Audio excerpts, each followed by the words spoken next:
There is no perfect category of items to sell on eBay.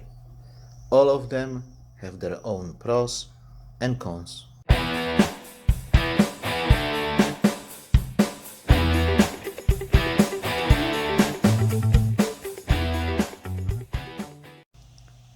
Hello again and welcome back to the channel. I'm Polish Pete and I sell cheap ladies clothing on eBay UK. Today I would like to talk about selling items in different eBay categories and explain to you why I don't do that. But first, if you like to be notified about my new videos being released, please consider subscribing to the channel and clicking that notification button. So, recently I had some comments under my videos suggesting me that I sell in the wrong category, or I should rather say I should sell in other categories as well, because my sales are struggling, and if I were selling in different categories, my sales would be better.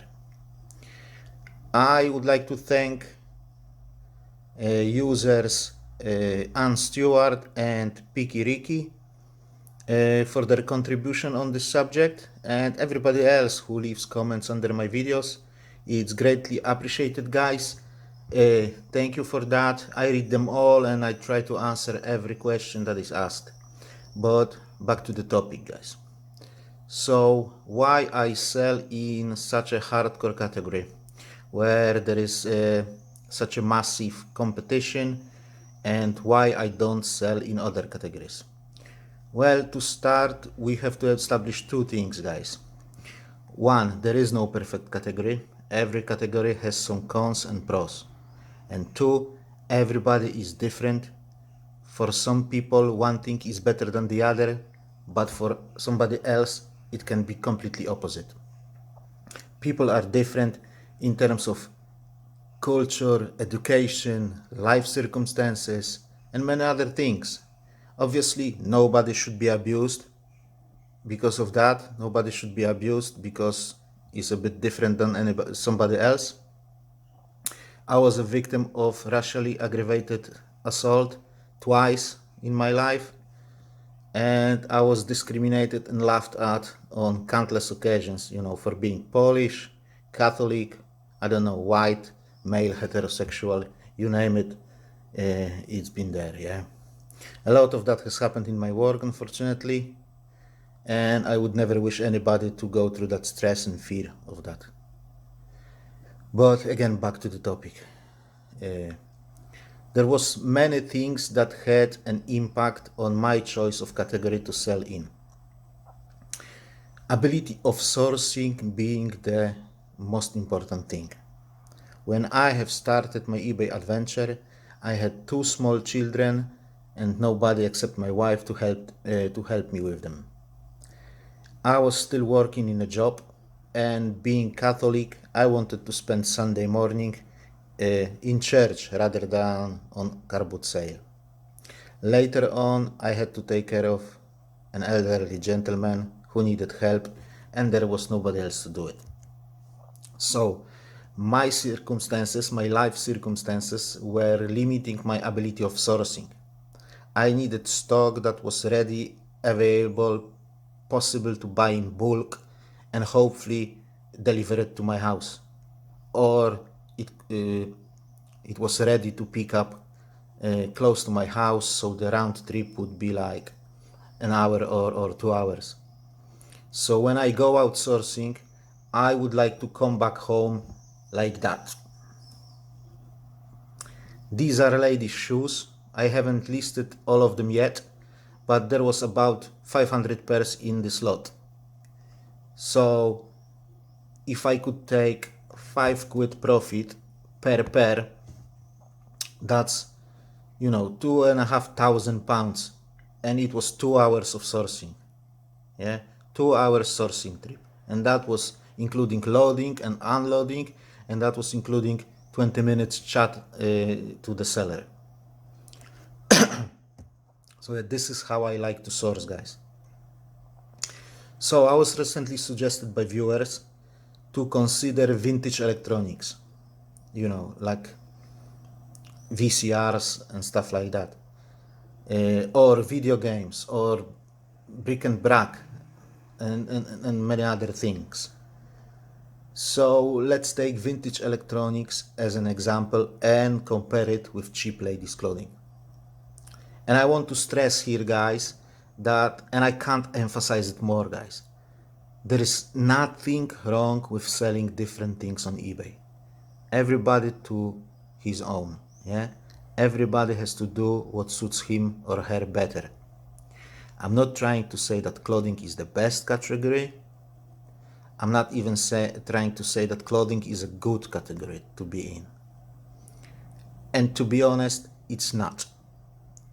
And to be perfectly honest with you guys, I am still looking for a better category. I am thinking about something else. I am thinking about changing the way I run my business. So with that being said, guys, let's compare vintage electronics and cheap ladies clothing in my life circumstances. So sourcing. For me, sourcing vintage electronics is very difficult. You would have to go to car boot sales, charity shops, check that Facebook marketplace and stuff like that. Now, profit per item is great, but what about overall profit? Yeah, say on Sunday morning, you will go to car boot sale, maybe even 2 of them, or even 3. Realistically, how many VCRs, record players, camcorders you will find within 5-6 hours? 10 of them? And how much will you earn on them? 20, 30 quid on average per item? Maybe 40 if you're lucky? Then you have to have a knowledge about it. You have to know what to buy and how much to pay for it. You have to have the knowledge how to fix it. As I can imagine that out of 10 items that you will buy, 2 will be not working, some sort of defective. There will be some kind of problem. That's at least in my opinion. I'm not, I'm not an expert on this field. Now, with clothing, give me 15 minutes and I will source myself at least 100 items, which on average will bring me 5 quid each. If you don't believe me that I can earn 5 quid each on every item on average, go and watch this video when I explain all those numbers. And all that I can source that without leaving my house. In fact, I could watch my children playing on a playground, or I could cook a dinner, or I could even sit on the toilet and source at the same time. I will have them delivered to my house within 3 working days. And I know all those delivery guys by their names, and they know where to leave the parcel when I'm not at home, and I can't accept the delivery. For me, that's 1-0 to clothing. Prepping. Again, taking that vintage electronic as an example, prepping items takes time. You have to test them. You have to fix them if needed. You have to clean them and store them safely, possibly not piling it up one on top of each other, as this may cause damage, or you have to secure it somehow, so it doesn't attract dust and damp or something like that. Or you will have to clean it again before dispatching. Again, if you will test it, there is no 100% guarantee that you will test everything, because that would take ages. So you will test it and you will send it to customer, but after a week they will come back to you and say, oh, this thing doesn't work. It may happen. Okay. With clothing, for me, it's only checking while photographing. So I'm photographing, and when I spot something wrong, then it goes aside to the washing machine or there is a hole or something, so it goes to the bin. So 95% of items will be okay. So it won't take me any extra time to prep them. I will do them just as I go. If I'll find something that the button is missing, or that some defect that I can disclose and still sell that item cheaper or whatever, I will do it, and I won't waste my time again on prepping. And then if something sells and I have missed some sort of the defect, I'll just partially refund or fully refund, and I will go on. For me, again, that's again a point for clothing, so 2-0 for clothing. Photographing and packing. I will say about it together because I do it together. I photograph and pack straight away. How long does it take to photograph and pack a VCR? I don't know, but I would say about 20 minutes. Correct me if I'm wrong, but it's a heavy item. You have to take care, with it. So you don't want to drop it on the floor, basically. Then every item has to be secured with a bubble wrap, so you have to source that bubble wrap. Then you have to source the box that this item can fit in. Packaging costs time and money. In terms of clothing, I can photograph and pack minimum 25 items per hour. I would say 30 to 35 when I'm in a good shape. But let's keep it at 20 items per hour. So, vintage electronics, 3-4 items per hour at 30 quid profit. That's about £120 profit on the packing part. 25 items of clothing, 5 quid profit on each. That's 125. So let's call it a draw. So still 2-0 for clothing. Listing. I can pretty much imagine myself listing about 6 to 7 items of vintage electronics per hour. That's including price check, because you will have to check the price on every single item, because you just don't know how much it costs.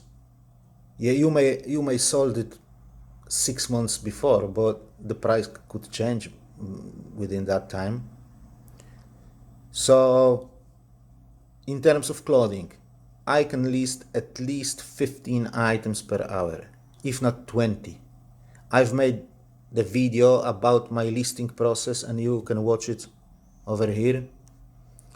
So let's say 7 items of vintage electronics, 30 quid profit on each. That's £210 profit in a listing process. So 20 items of clothing per £5 per item. So that's 100 quid. So this round is for vintage electronics. 2-1 for clothing. Storage. With 2 small children, storing vintage electronics on one on top of the other on a pile is a recipe for disaster, in my opinion. Storing my clothing, I store my clothing all ready to dispatch, packed and skewed. All I need is to pick them up with my SKU number when it sells, then slap a label on top of it, and it's ready to go. Go and check this video to see my storage system, and have a look if you could do it better, or maybe if you could improve your storage system. If I would sell vintage electronics that is packed and ready to go before it sells, that would take a lot of space, in my opinion, because all that bubble wrap, all that boxes or double boxes even, that's out of that kind of that high VCR, it goes to this kind of size. So in my opinion, that would take a lot of space. Also, clothing is way much more unified. You know, when packed, it's about the same size. It takes about the same amount of space. In opposition to vintage electronics, where every single parcel is a different size, is a different weight. So when you list it, you have to weight it because you don't know if that's more than 2 kilograms or less than 2 kilograms, if it's more than 5 kilograms or something. Yeah, and then you have to stack it up so it won't collapse. And honestly speaking, I just bang those clothing items into my box, and that's done. With vintage electronics, it's basically every day playing Tetris on the storage shelves. Yeah. And then I would say 30 to 40 items of clothing, you know, packed and ready to ship, will take the same amount of space that one VCR. But I may be wrong on that. But in my opinion, that's about it. And that brings score to 3-1 for clothing, in my case. Now, dispatch. My wife can easily take 30 to 40 items to the parcel shop in one go. It's just one IKEA bag, everything in, and she goes. In fact, during the first lockdown, she's done it twice a week for months, with 2 children under her arms. I can't imagine her taking 3 large parcels, different size, different weights, to the same parcel shop with the same children under her arms. For me, that's definite score for clothing. So 4-1 for clothing. Now, sellability, or ability to sell. I believe there is a market for vintage electronics, and if the price is right, there should be no problem with selling it.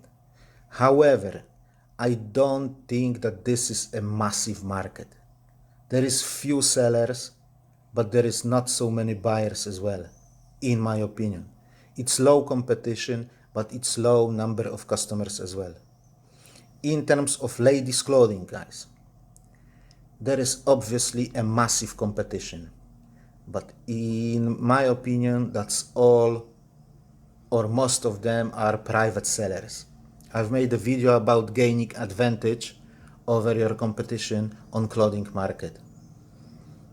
And the number of customers is absolutely massive. Sorry for the noise outside the window, but I can't stand sitting here with all my windows closed.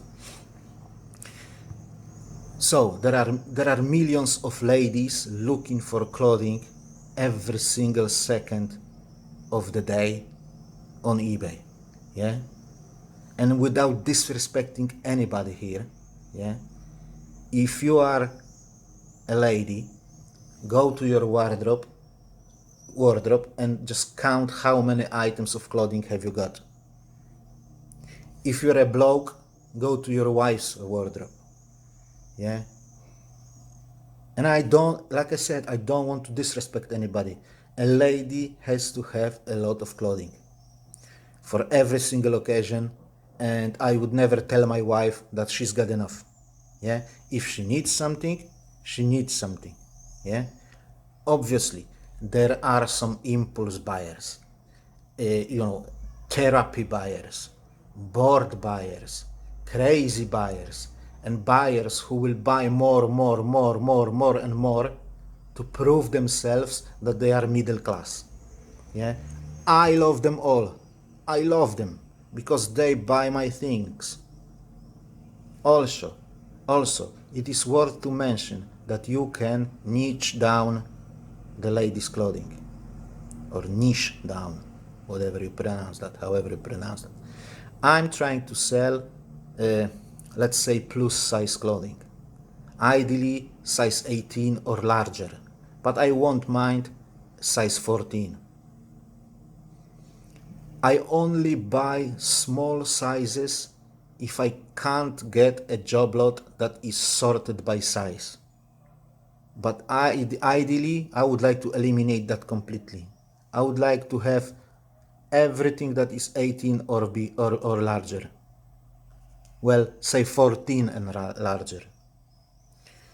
On top of everything else, you can, for example, niche down your market to mature ladies. This is what I do, for example. I cater more for mature ladies than for teenagers or ladies in their 20s. This because, in my opinion, this is, underserved market. And again, ladies, they are less likely to screw you over.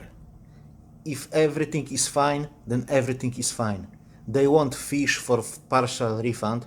They won't wear it once and then return it on your cost or something like that. It will happen, but from my experience, it's not so common.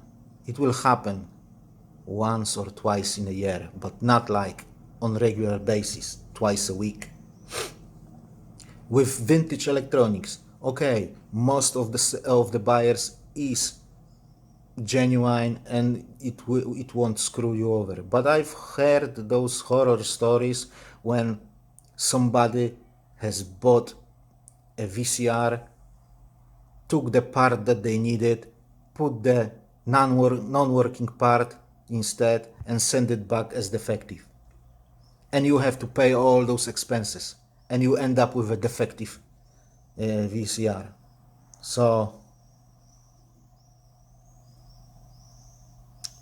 in my opinion, one more thing, when you sell a lot, yeah, so in terms of VCRs or vintage electronics, you don't sell a lot of them, but you make a good amount of profit per item. In terms of cheap ladies clothing, you have to sell a lot to make your money.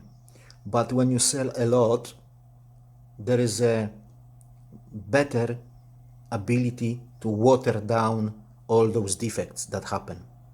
So you've got late delivery, negative feedback, I don't know, a return, item not as described, and things like that.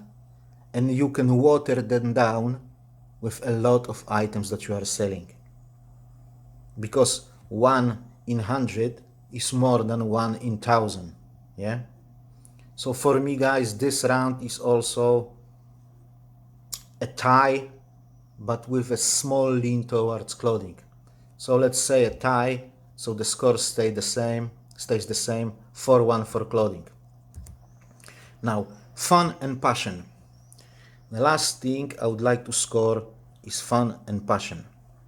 Now, I believe there are people who are passionate towards vintage electronics. For them, selling this kind of stuff is fun and joy. It's not a job, it's not work, it's more like a pleasure, yeah? So if it is your passion, then I would recommend you going for it.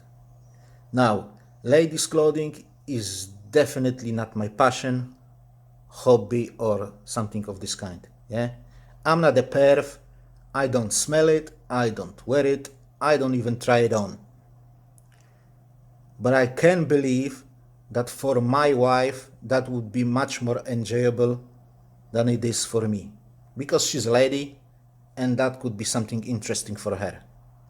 For me, it's just a stock.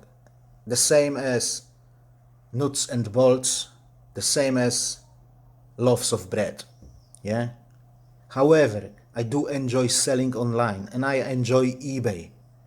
For me, it's kind of distressing. It calms me down, yeah? When I have a chance to work on eBay, it gives me that calming feeling, yeah? Even if something wrong is going on in eBay, I still enjoy it. I don't treat it as something stressful. I love it. I love eBay, and I don't consider it being a hard work. So fun and passion in this case, it's individual thing. So I would say it would be fair to call it a tie. So still 4-1 for clothing. And this is basically why I sell clothing, ladies clothing. Because for me, it's a better category than brick and brack, than breakables, than books, than vintage electronics, than toys, than video games, and all of the rest. And I want to sell in one category because I want to master that category. I don't want to spread myself too thin across everything else. Yeah, this is what suits me best. This is where I have my procedures. This is where I know what to do every single day. And this is what kind of I do semi-automatically. Am I interested in something else? Yes, I am. Yes, I am, and I constantly look for something else. But to be honest with you guys, I've got a lot of different items on my dead pile. Yeah, I've got I've got DVDs, audio cassettes, plush toys, cups, biking helmets, musical instruments, board games, Nerf guns, baby stuff, yeah, and 400 pairs of shoes, at least 400 pair of shoes, and 50 kilograms of ladies' bras, yeah. I've got handbags, I've got belts and other accessories. I've got plenty of different stock. But when I've got clothing, I always start with clothing because it's easy for me, because I've got my procedures and I know what I'm doing and I can do it quickly and efficiently. Yeah, for me, I don't like shoes. I will never buy them again because it's just too much work involved. I can do clothing faster. It's easier for me. Same with video games, same with audio cassettes and everything else that I just mentioned. But on the other hand, when I will go back to UK soon, hopefully, I just don't have enough money to buy myself more clothing, so I will have to go through that dead pile and list all that other stuff that I got, and we will be able to see if it sells or not. So that can be an interesting experiment as well. Okay guys, that's it for today. It's been a bit longer than usually, but I hope that you have enjoyed this video.